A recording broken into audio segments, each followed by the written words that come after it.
I'm telling you this because it's a fire inside me, burning me from the inside out, and I can't confess to anyone who knows my face.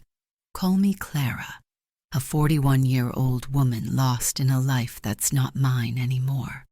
I live in a coastal town where the ocean's whisper taunts my emptiness, and the salt air clings to my skin like a lover I'll never know. This house, with its sprawling decks and windows that catch every sunset, is a beautiful lie, just like my marriage. I'm not proud of what I've done, what I'm still doing, but I need to let it out before it consumes me. This is my story, and it's raw, it's wrong, and it's tearing me apart. 5 years ago, I married Mark. He was a dream then, tall, driven, with a laugh that warmed me like the summer sun. We'd walk the beach at dusk, his hand in mine, planning a life that felt infinite. He promised me forever, and I believed him, naive as I was. We bought this house, a sprawling monument to his success, with marble counters and a view of the Atlantic that makes strangers jealous. But forever's a cruel myth. Mark's gone now, not in body but in soul, always chasing deals, meetings, flights to cities I can't name. His work is his wife, not me. At 41, I'm fading, a ghost in my own home, wandering these empty rooms, counting the waves until he remembers I exist. I used to be someone. I had fire, dreams, a laugh that turned heads. I'd paint late into the night, my fingers stained with color, or dance in the kitchen to old jazz records, carefree and alive. Now, I'm hollow, a shell washed up on this shore, my days bleeding into each other. I sit on the deck, watching the tide, the wine glass in my hand as empty as I am. The silence is deafening, a scream I can't escape. I tell myself this is marriage, this is life, but it's a lie. I'm starving. For touch, for meaning, for someone to see me before I disappear completely. Mark's absence isn't just physical. When he's here, he's a stranger, his eyes skimming over me like I'm furniture.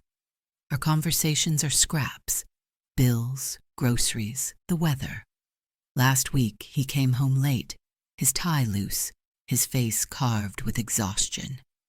I stood in the kitchen pouring coffee, hoping for a glance, a word.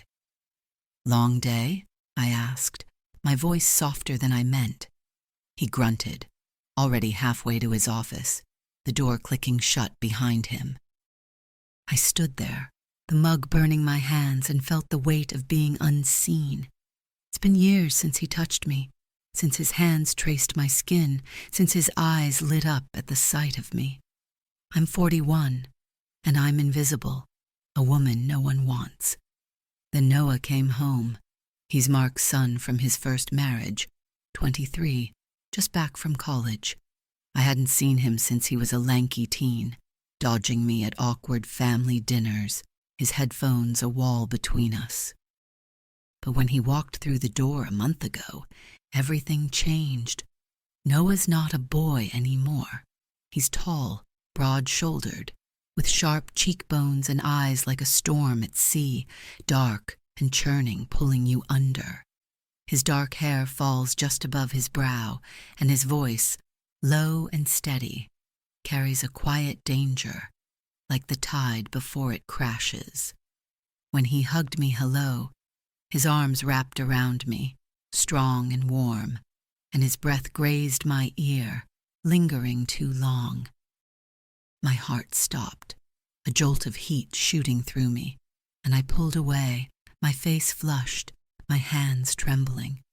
It was just a hug, I told myself, nothing more. He's my stepson, Mark's son, the kid I watched grow up. But it wasn't just a hug.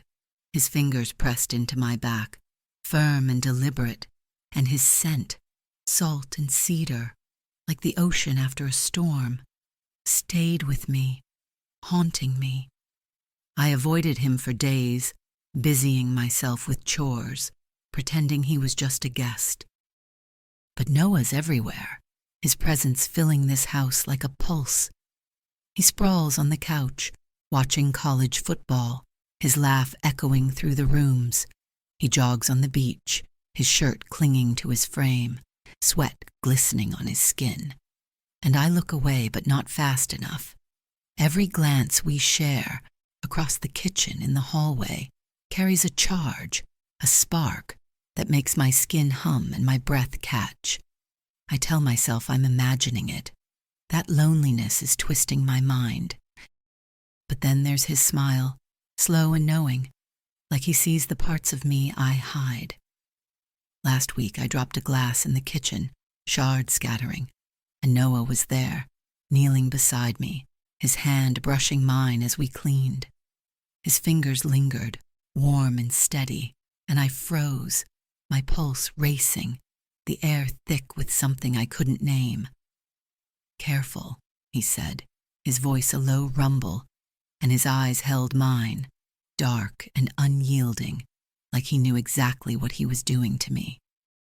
I mumbled an apology and fled, my cheeks burning, my body alive in a way it hasn't been in years. Mark planned a weekend at our cabin, a half-hearted attempt to stitch us back together. It's a rustic place up the coast, all weathered wood and salt air, with waves crashing so close you feel them in your bones. I should have known Mark wouldn't stay. Work called, as always, a last-minute crisis he couldn't ignore. So it was just me and Noah driving up the coast in his old Jeep, the radio humming college football scores, the windows down, salt air tangling my hair. Noah drove, one hand on the wheel, his other arm resting on the door, his profile sharp against the sunset. I watched him, too long, memorizing the curve of his jaw, the way his fingers tapped the wheel, and my thoughts wandered to places they shouldn't. His hands on me, his breath against my skin, his voice whispering my name. "Clara," he said, snapping me back, his eyes flicking to mine. "You okay?" His voice was warm, too warm, and I nodded, my throat tight, my face hot. "Just tired," I lied, but his smile said he didn't believe me. We stopped at a gas station and he grabbed snacks, tossing me a bag of chips with a grin that made my stomach flip. When he handed me the bag, his fingers grazed my wrist, a touch so brief but so electric I gasped, soft enough he didn't hear. Or maybe he did. His eyes lingered, dark and searching, and I turned away, my heart pounding, my body betraying me with a heat I couldn't ignore. The cabin was quiet when we arrived, the kind of quiet that presses against you, heavy with possibility. Noah carried our bags, his muscles flexing under his shirt, and I followed, my eyes tracing the lines of his back, my thoughts a storm of want and shame. We unpacked groceries, wine, bread, crab from the local shack, and our hands brushed once, twice, each touch a spark that made my skin hum. "You're different here," he said, his voice low, standing too close as we put away the wine. Less guarded. His eyes were on me, intense, like he saw through every lie I'd told myself. I laughed, nervous, and stepped back, but my body ached to stay, to lean into him, to feel that heat again. Mark called that night, his voice clipped, saying he'd be gone a few days. "Take care of Noah," he said, like I was a babysitter, not a woman unraveling. I hung up, my hands shaking, and found Noah on the deck, staring at the ocean, the moonlight painting his skin in silver. "Everything okay?" he asked, turning, his eyes catching mine, and I felt it again. That pull, that tide dragging me under. "Fine," I said, but my voice was weak, and he stepped closer, his scent wrapping around me, salt and cedar, pulling me in. I fled to my room, my heart racing, my body alive with a need I couldn't name. Alone, I pressed my hands to my face, trying to silence the truth. Noah's eyes, his touch, his voice. They were waking something in me, something dangerous, something I wanted more than I should. Why did he make me feel so alive when everything else was pulling me under? Chapter 2. The Firelight Glow. I can't breathe when I think about that night. Like the memory is a tide pulling me under, drowning me in shame and want. After that first day at the cabin, Noah's presence was a fire I couldn't escape. His eyes, his voice, the way his touch lingered, they haunted me, stirring a hunger I'd buried for years. I told myself I could handle it, that I was stronger than this, but every glance we shared, every word, was a spark, and I was tinder, ready to burn. Mark was gone. The cabin was too small, and the ocean outside roared like it knew my secrets. I was 41, his stepmother, and I was losing myself to a desire I couldn't name, a desire that was tearing me apart. That night, I couldn't sleep. The cabin was too quiet, the kind of quiet that presses against your skin, heavy with what you're not saying. Noah had gone to bed, or so I thought, his door closed, the hallway dark. I wandered to the living room, my bare feet cold on the wood, my mind a storm of guilt and need. The fireplace was unlit, the room shadowed, but the ocean's rhythm outside was relentless, a pulse that matched the ache inside me. I needed to escape, to feel something other than this torment, something to remind me I was still alive, still a woman with fire in her veins. I lit the fireplace, the flames leaping to life, casting a golden glow that danced across the walls. The warmth was immediate, licking my skin, and I poured a glass of wine, the red liquid catching the firelight like blood. I sank onto the rug, the softness a contrast to the hardness of my thoughts. I was alone, or so I believed, and in that moment, I let myself unravel. I needed release, a way to reclaim the pieces of me Mark had stopped seeing, the pieces Noah's eyes seemed to find. In my bag was a secret, a sleek humming device, long and smooth, its low pulse a promise of oblivion. I held it, my fingers trembling, and let it guide me, a tide of heat I couldn't resist. The fire's glow painted my skin in gold, and I closed my eyes, the wine glass forgotten beside me. The device's vibrations were steady, warm, a heartbeat against my palm, and I let it pull me under, slow at first, savoring the way it stirred me. My breath hitched, my body waking, every nerve alive with a need I'd forgotten I could feel. The hum was a song, low and relentless, and I gave in, my skin flushing, my pulse racing. I arched against the rug, the fire's heat mingling with the heat inside me, and I was no longer Clara, the ghost of this house. I was a woman, raw and trembling, chasing a tide of pleasure that crashed through me, wave after wave, until I was drowning in it. My lips parted, a soft moan escaping, and I let myself fall, lost in the rhythm, the fire, the freedom of being unseen. The door creaked. My eyes snapped open, and there was Noah, standing in the shadows, his silhouette sharp against the firelight. My heart slammed against my ribs, a scream caught in my throat. The device slipped from my hand, its hum a piercing betrayal in the quiet, and I scrambled to pull the blanket over myself, my face ablaze, my body still tingling with the echo of release. But it was too late.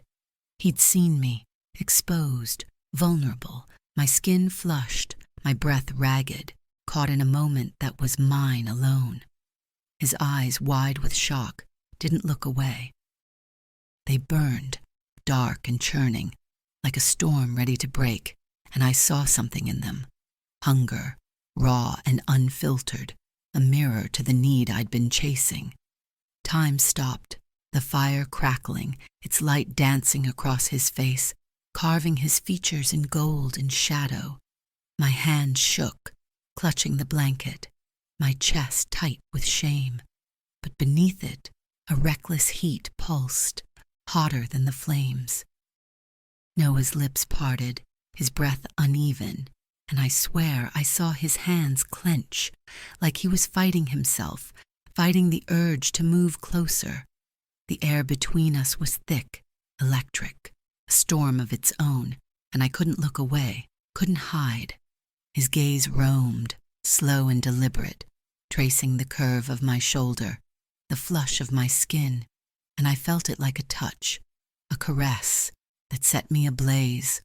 I was humiliated, exposed, but I was also something else, desired, seen, a woman he couldn't unsee. I didn't mean to, he stammered, his voice low, thick with something unspoken, something that made my stomach twist with want. But he didn't move, not at first. His eyes held mine, and in that moment I wasn't just a woman caught in disgrace. I was something he craved, something dangerous, something that made his breath catch and his hands tremble. The fire popped, a spark flying, and I flinched, the sound breaking the spell. "Please go," I whispered, my voice trembling, but it lacked conviction, weak with the truth I couldn't admit. Noah blinked, like waking from a dream, and stepped back, his hand gripping the door frame, his knuckles white.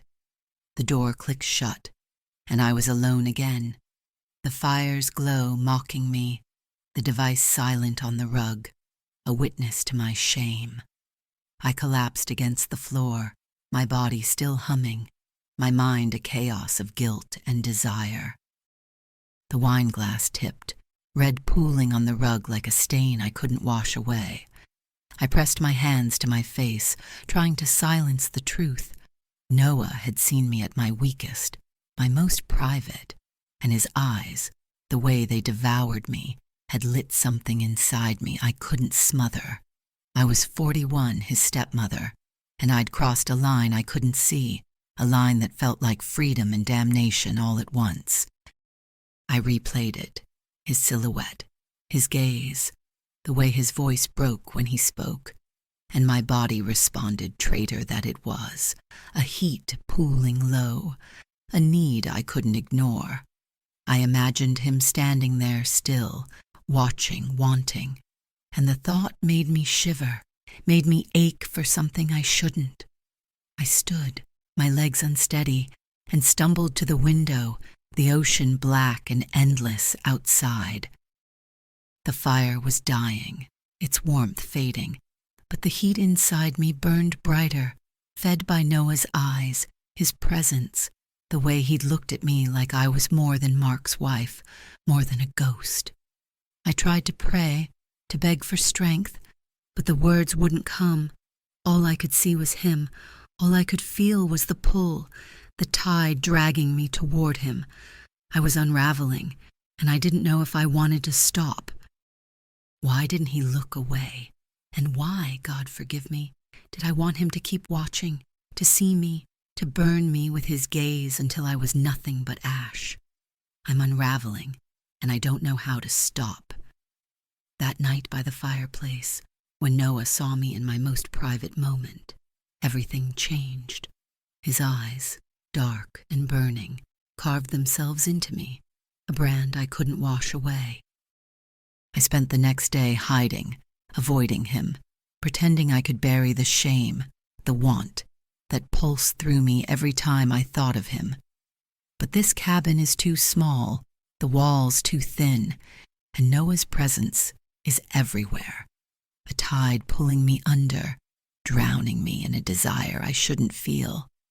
I'm 41, his stepmother, and I'm losing myself to something I can't control, something that feels like freedom and damnation all at once. The storm came that evening, a beast roaring in from the Atlantic, shaking the cabin with thunder that rattled my bones. The sky was black, rain lashing the windows, and the power flickered, plunging us into a darkness that felt alive, heavy with secrets. I stood in the kitchen, gripping the counter, my heart pounding as the wind howled, mirroring the chaos inside me. Noah was somewhere in the house, and the thought of him, his silhouette in the firelight, his breath uneven, made my skin hum, my body ache with a need I couldn't silence. I told myself to stay away, to lock myself in my room, but my feet wouldn't move, drawn to him like the tide to the shore. I found him in the living room lighting candles, the soft glow catching the planes of his face, painting him in gold and shadow. He looked up, his eyes meeting mine, and the air shifted, thick with everything we hadn't said. "Storm's bad," he said, his voice low, steady, but there was an edge to it, like he was holding something back. I nodded, my throat tight, and moved to the couch, my hands trembling as I poured wine from the bottle on the table. The cabin creaked, the storm's roar a pulse that matched my own, and I offered him a glass, my fingers brushing his as he took it. The touch was a spark, a jolt that shot through me, and I saw his breath catch, his eyes darkening, like he felt it too. We sat, the candles flickering, the wine warm in my hand. But it was Noah who intoxicated me. His shirt clung to him, damp from the rain, outlining the hard lines of his chest, and I looked away, my face hot, my thoughts spiraling to places they shouldn't.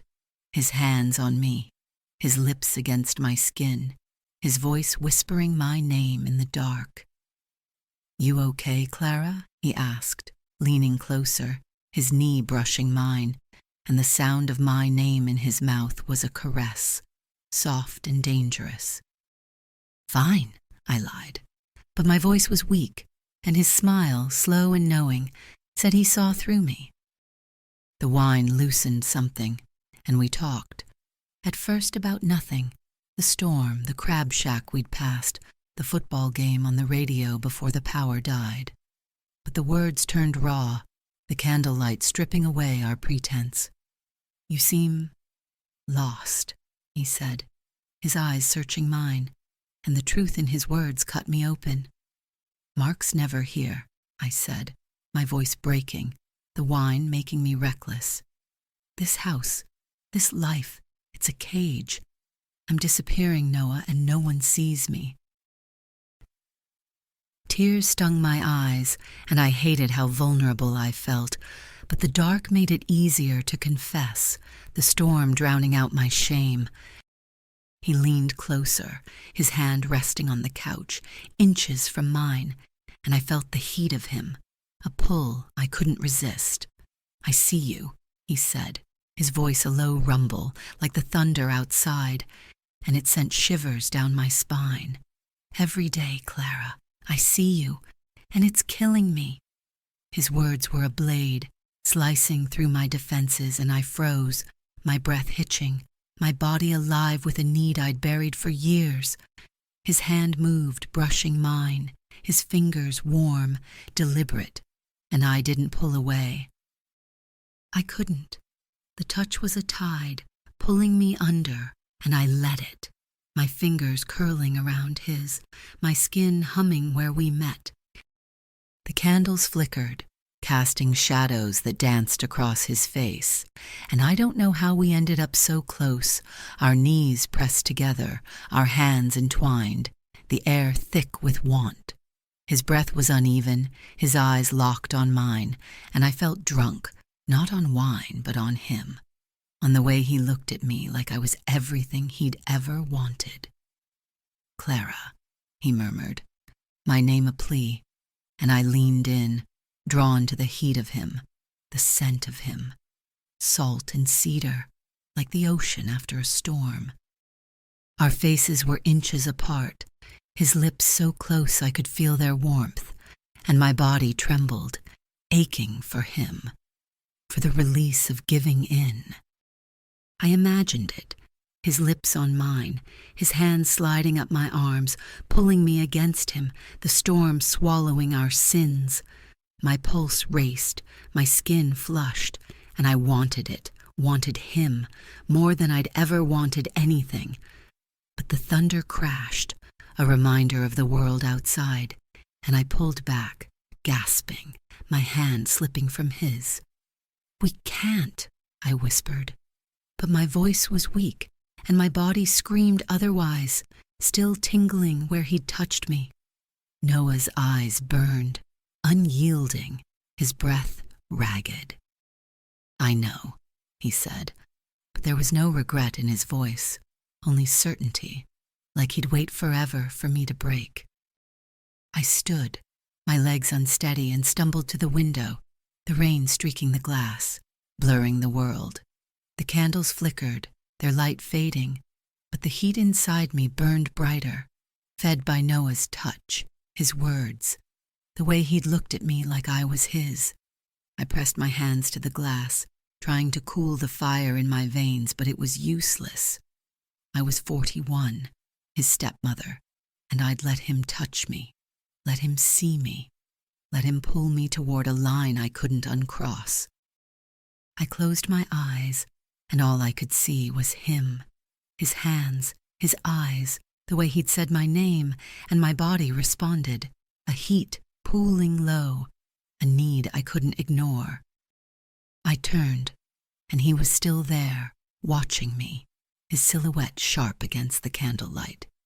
"Noah," I said, my voice trembling, and he stood, stepping closer, his eyes never leaving mine. The storm roared, but it was nothing compared to the storm inside me, a tide of want and guilt crashing together. I wanted to run, to hide, but my feet wouldn't move, drawn to him, to the heat of him, the promise in his gaze. "Clara," he said, and it was a question, a challenge, a plea, and I felt it everywhere, a pulse that matched my own. I shook my head, backing away, my heart pounding, my body alive with a desire I couldn't silence. How do you fight what feels so right, when it's so wrong, when it's the only thing keeping you alive? I'm drowning, and I don't want to be saved. After that night with Noah, his hand in mine, our breaths mingling in the candlelight, I couldn't pretend anymore. His touch, his voice, the way he saw me, they were a fire I couldn't put out, burning through every lie I'd told myself. I spent the next day avoiding him, cleaning the cabin, cooking, anything to keep my hands busy, my mind from wandering to him.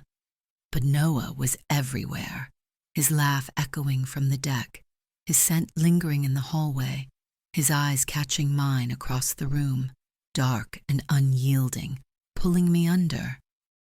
I was 41, his stepmother, and I was falling, helpless against a desire that was tearing me apart. The day was bright, the storm gone, leaving a sky so blue it hurt to look at. I tried to focus, to be normal, but every moment was charged, the air crackling with what we hadn't said. Noah was outside chopping wood for the fireplace, his shirt clinging to his back, sweat glistening on his skin, and I watched from the window, too long, my hands trembling, my thoughts spiraling to places they shouldn't. His hands on me, his lips against my neck, his body pressed to mine. I turned away, my face hot, my pulse racing, but the image stayed, a brand I couldn't erase. That night I couldn't stay inside. The cabin was too small, Noah's presence too big, and I needed air, needed to breathe. I stepped onto the deck, the ocean roaring below, the stars a blanket of light above. The salt air was cool, but it did nothing to calm the heat inside me, the ache that had been growing since Noah's eyes first burned into mine. I leaned against the railing, my hands gripping the wood, trying to anchor myself, but my body was a traitor, humming with need, with want, with him. I heard his footsteps before I saw him, soft on the deck, deliberate. "Clara," he said, his voice low, like the tide before it crashes, and I froze, my heart slamming against my ribs. I didn't turn, but I felt him, his presence filling the night, wrapping around me like a wave. "We need to talk," he said, closer now, his breath warm against my ear, and the sound of my name in his mouth was a caress, a spark that set me ablaze. I turned, and there he was, inches away, his eyes dark and searching, burning with a hunger that mirrored my own. "About what?" I whispered, but I knew, and my voice trembled, betraying me. The stars above were merciless, exposing every truth I'd tried to hide. "About this," he said, stepping closer, his body so close I could feel its heat, its pull. "About what's happening. You feel it too, don't you?" His words were a blade cutting through my defenses, and I couldn't lie, not to him, not anymore. The ocean roared, a witness to my surrender, and I nodded, my throat tight, my body alive with a need I couldn't silence. "I'm so empty," I said, my voice breaking, tears stinging my eyes. "Mark doesn't see me. This life, it's killing me, Noah. I'm disappearing, and I can't stop it." The confession spilled out, raw and reckless, and I hated how exposed I felt. But Noah's gaze softened, his eyes never leaving mine. "You're not disappearing, he said, his voice a low growl that sent shivers through me. "I see you, Clara, every curve, every breath, every piece of you, and it's driving me insane." His hand reached for mine, his fingers brushing my wrist, and it was like lightning, a jolt that shot through me, igniting every nerve. I don't know who moved first. Maybe it was me, maybe him, but suddenly his lips were on mine, fierce and desperate, a wave crashing over me, swallowing me whole. His kiss was fire, tasting of salt and need, and I melted into him, my hand sliding up his chest, feeling the hard rhythm of his heart under my palms. He pulled me closer, his arms strong, his body pressed to mine, and I was drowning, lost in the heat of him, the rush of him, the way his lips moved, hungry and relentless. My fingers tangled in his hair, my body arching against his, and I moaned, soft and helpless, the sound swallowed by the ocean's roar. His hands roamed, tracing the curve of my back, the dip of my waist, each touch a flame licking my skin, and I wanted more, needed him. The stars spun above, the deck swaying beneath us, and I was alive, wanted, seen for the first time in years. But the truth clawed at me, sharp and cold, and I pulled away, gasping, my hands trembling against his chest. "We can't," I choked out, but my body screamed otherwise, still tingling where his lips had been, where his hands had burned. Noah's eyes were dark, unyielding, his breath ragged, his hands still on me like he couldn't let go. "I don't care," he said, his voice rough, certain, and I believed him, believed he'd burn the world down for me. We stood there, inches apart, the ocean's roar a mirror to the storm inside me, guilt and desire at war. My lips still tasted of him, my skin still hummed where he'd touched me, and I knew I'd crossed a line I couldn't uncross. I turned, my hands gripping the railing, trying to anchor myself, but Noah stepped closer, his breath warm against my neck, his presence a tide I couldn't escape. "Clara," he whispered, and it was a promise, a plea, a prayer, and I felt it everywhere, a pulse that matched my own. I fled to my room, my heart pounding, my body alive but my mind screaming. I locked the door, but it was useless. Noah was inside me now, his kiss a brand, his touch a fire I couldn't put out. I pressed my hands to my face, trying to silence the truth. I wanted him, more than I'd ever wanted anything, and it was wrong, forbidden, a sin I couldn't wash away. But his lips, his hands, his eyes, they were the only things keeping me alive, the only things that made me feel like Clara again. I lay in the dark, my body trembling, my thoughts a storm of guilt and need, and I knew I was lost. What do you do when you've gone too far, when the only thing you want is the one thing you can never have? I'm spiraling, caught in a current I can't escape, and I don't know if I want to. That kiss with Noah, his lips fierce and consuming, shattered every barrier I'd built. It's been days, but I feel him everywhere, his hands burning my skin, his breath hot against my neck, his eyes stripping me bare. I've tried to pull back, to bury this desire, but it's alive inside me, a fire that grows with every glance, every word. This cabin, with its creaking floors and salt-soaked air, is a prison, trapping me with Noah and a need I can't silence. I'm 41, his stepmother, and I'm teetering on the edge of something I can't come back from, something that feels like salvation and ruin. The morning after our kiss, I woke with his taste on my lips, my body humming, my mind a storm of guilt and want. I avoided him, scrubbing dishes, folding towels, anything to keep my hands from reaching for him. But Noah's presence is relentless, filling every corner of this place. He'd sit on the deck reading, his shirt unbuttoned, the sun catching the planes of his chest, and I'd watch from the window, my fingers trembling, my thoughts spiraling to his hands on me, his lips tracing paths they shouldn't.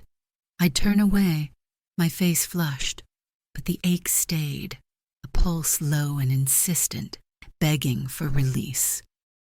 Then I saw her, Sarah, the woman from the bait shop down the road, standing in the dunes, her eyes sharp, watching the cabin like she knew something. My stomach dropped, a cold dread slicing through the heat of my desire. She's a local, all sharp edges and gossip, the kind of woman who thrives on secrets. I caught her staring twice more, her gaze lingering on the windows, and each time my heart raced, my mind conjuring images of her whispering, pointing, exposing us. I told Noah, my voice shaking and his face tightened, his jaw clenching. "She's friends with Mia," he said, his voice low, urgent. "My ex. Mia's been texting me, cryptic stuff, like she knows something." He showed me his phone, the screen glowing with her words. "You can't hide forever."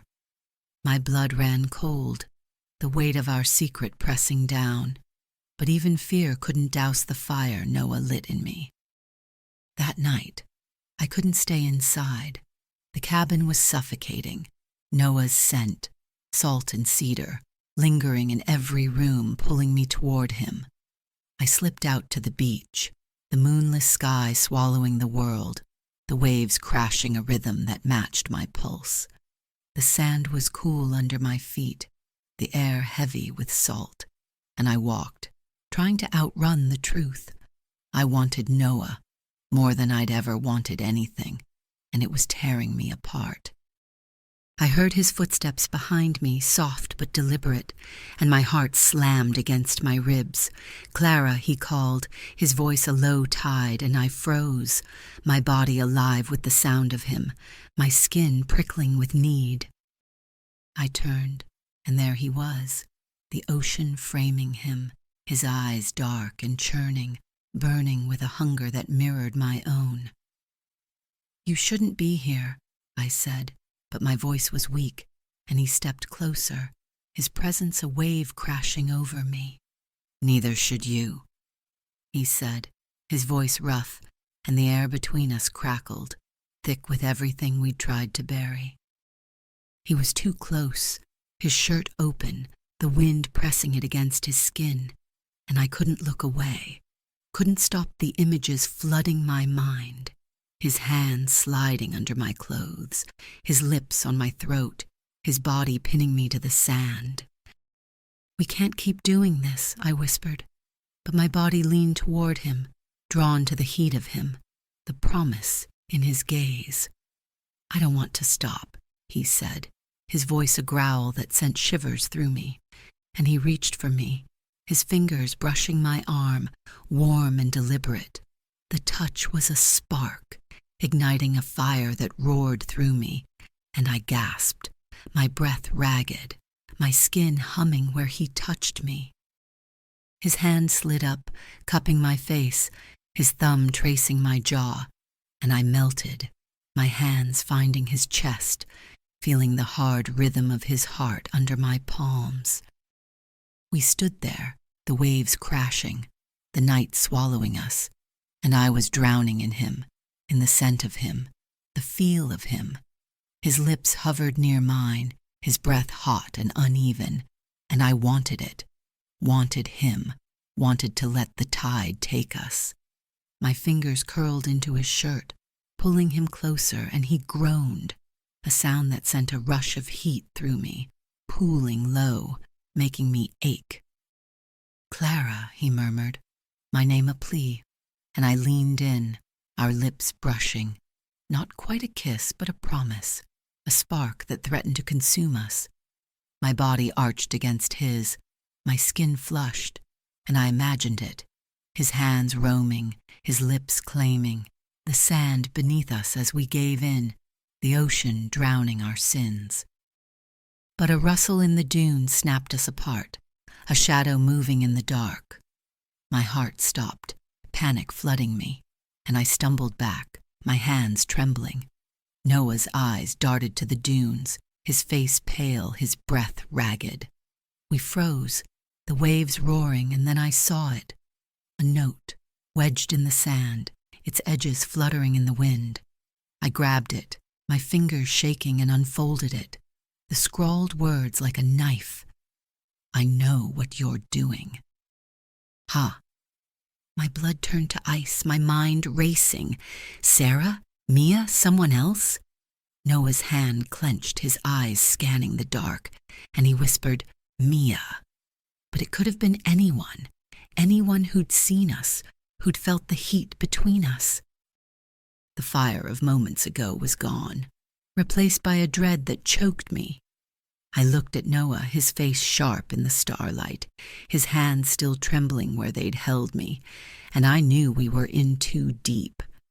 Someone knew, someone was watching, and our secret was slipping away, a tide we couldn't hold back. I clutched the note, my heart pounding, my body still humming with the echo of his touch, and I felt the weight of it all, guilt, desire, fear, crashing over me. I wanted to run, to hide, but Noah's eyes held me, dark and unyielding, promising more, promising everything. Who saw us? And what do they know? And why, even now, do I want to pull him back, to let the tide take us, no matter the cost? I'm trapped, and the walls are closing in. That note on the beach, those words. "I know what you're doing." They're a noose around my neck, tightening with every breath. Noah's touch, his lips so close, his hands burning my skin. It's all I can think about, even as fear claws at me, threatening to tear us apart. I've tried to stop, to pull back, to be the woman I'm supposed to be, but Noah's inside me now, a fire I can't put out, a tide I can't escape. I'm 41, his stepmother, and I've crossed lines I can't uncross, lines that are pulling me under, drowning me in desire and dread. The day after the beach, I was a wreck, my hands shaking, my mind replaying the note, Noah's touch, the shadow in the dunes. I stayed inside, cleaning the cabin, scrubbing floors, anything to keep from facing him. But Noah was everywhere, his presence a pulse in this house, his eyes catching mine across the room, dark and hungry, promising things I shouldn't want. He'd brush past me in the kitchen, his arm grazing mine, and I'd freeze, my skin humming, my body aching for more. I'd turn away, my face hot, but the images stayed, his hands sliding under my shirt, his lips on my throat, his body pressing me against the counter, the world fading away. Then Mark came back. He walked through the door, his suitcase thudding, his voice clipped, like nothing had changed. But everything had changed. He was different, too attentive, his eyes lingering on me, asking questions. How was the cabin? What did we do? Why was I so quiet? His sudden interest was unnerving, a spotlight I couldn't escape, and I played the part, smiling, cooking dinner, but my hands trembled, my heart racing every time Noah was near. At dinner, Noah sat across from me, his foot brushing mine under the table, a deliberate touch that sent a jolt through me, and I choked on my wine, my face flushing, Mark's eyes narrowing like he sensed something. I tried to act normal, but normal was gone.